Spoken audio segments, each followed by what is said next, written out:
The gaming industry is getting increasingly more desperate as it snubs Black Myth Wukong, the biggest game of the year, from all major awards contention. And this is not a surprising thing to a lot of people within the gaming industry or gamers in general, because we know these award shows are based on politics and what you bring to the table political wise, whether it goes down to what your game is talking about or the connections that you have with the people that are making the votes on these games. And in fact, it has endured the hatred of everyone that is voting in these games award shows these current past few years, because it's going against the trend of politicizing your video game for the sake of messaging. And that is the main thing that is happening with Black Myth Wukong, where its messaging is not in line with the political progressive activists that have taken a hold of the video game industry, where it's doing its own thing, it's focusing on its own culture, and it's not bending over backwards to please the westernized, globalized philosophy that is trying to be imposed against all the gamers that are purchasing games nowadays. And I think that's why people love Black Myth Wukong.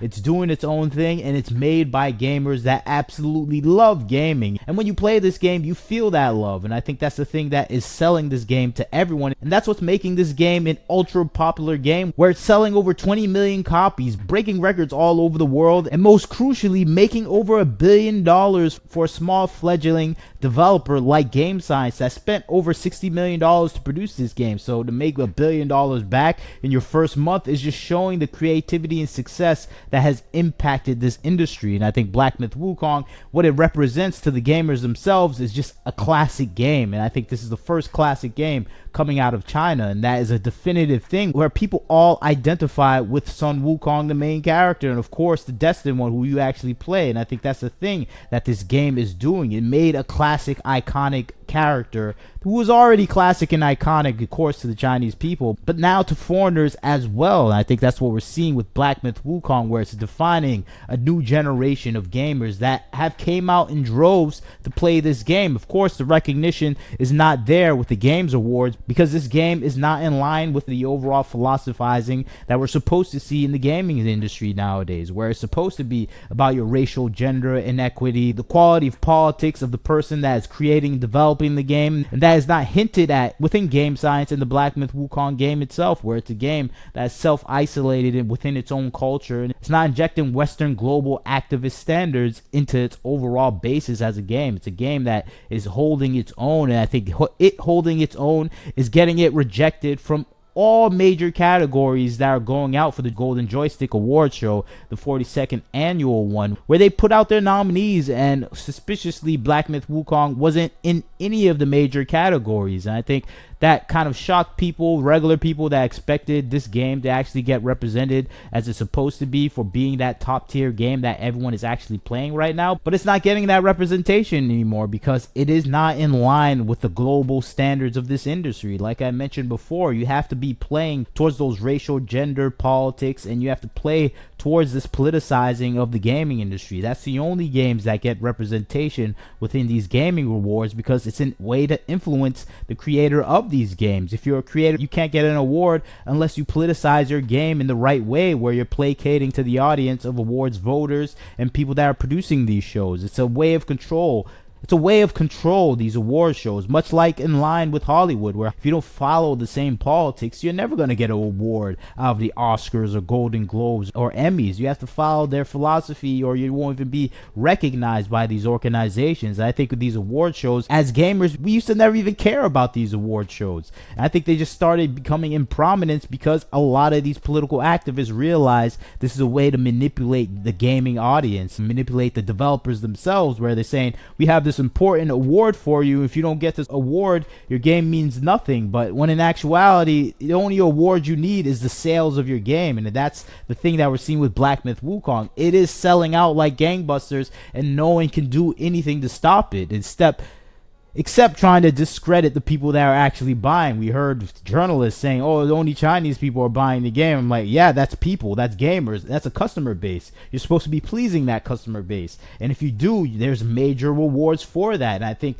that's the thing that's scaring the gaming industry, where you have to actually placate an audience that won't listen to your politicized activism and your focus on racial, gender, equity, and politics. They're there to play a fun and interesting game, and that's what Black Myth Wukong is. is, it's not just about the Chinese culture. It's about they absolutely made a fun game, and that is showing out to the audience right now. And I think it's the same thing that we're seeing happening with all the games that are being snubbed by the video game awards right now, specifically the Golden Joystick. Of course, we have Black Myth Wukong, not included in any of the major categories. It did get one nomination in the visual category, but that is just a basic category where, as you know, they're just trying to give it a bone, where they're saying, yeah, we recognized it a little bit, but not in actuality. This is the game that I think had the weightiest and best storytelling. Game of the year, I would say studio of the year, able to produce such a high quality game at such a low cost in the era of $200 million games. This is a game that should be listed on every single category right here. I'd say it's the most wanted game. I think it's the game that is just heralding a new era, best PC console game. So much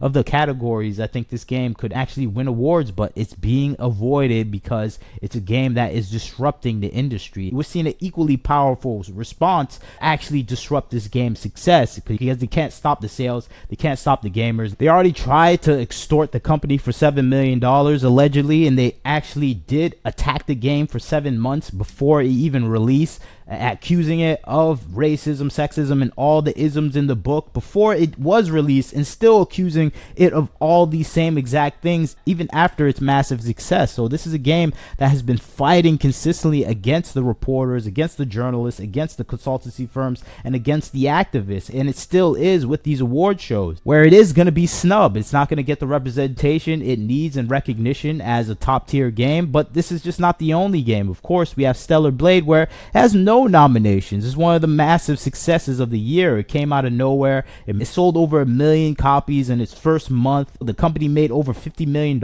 in profit over its first 2 or 3 months. This is a game that made a studio a $1 billion company shift up in Korea, where it was able to go public and make even more money. This is a groundbreaking game in Korea, and I think this being ignored just shows that the most successful games that are not following the standards are going to be ignored by every single game award show. Same thing with Space Marine 2, came out, no recognition, one of the biggest successes of the year, and it's staying true to the overall lore of the game, even though the owner and producers of Warhammer are trying to steer away from their own lore. This game stuck by it, and it has the attention of gamers, and all the successful games that are not following the standard are falling by the wayside in these award shows. And it just shows, if you do your own thing, you're not going to get the recognition you deserve. You make things for the gamers, you're not going to get the awards that you deserve. And it just shows the tool that these award shows are. I think they only became popular, they only got their advertisement so they can actually place controls on the games that are being produced. I honestly think that's the way it is, because when I was younger, no one cared about a Game of the Year award. It was up until these past few years where people were highlighting these games awards like they're some important thing, and I was thinking, nah, that's not the case. Who cares? The games that made the most money, the games that are the most interesting, those are the games that should get the representation and get the overall accolades. But this is the situation now in the industry, where they're trying to make it into like Hollywood industry, the entertainment industry, where they're trying to make this false sense of pride in these award shows, where I still have respect. I never had respect for these award shows. I guess because I'm an old school gamer. We didn't never ride off award shows. We would ride off the games that people, our friends, were saying were great. The reviews don't matter anymore for a lot of us, because we know they're all lies. They're coming from people that hate games. So we have to go back to that tradition of not caring what the award show says, and I think that's the situation we'll see in the future for gamers that start ignoring what's happening in these award shows. But those are just my 2 cents on the situation. I'd like to hear your thoughts. Like, comment, share, subscribe. This is Wagner Knows Why. Catch you next time.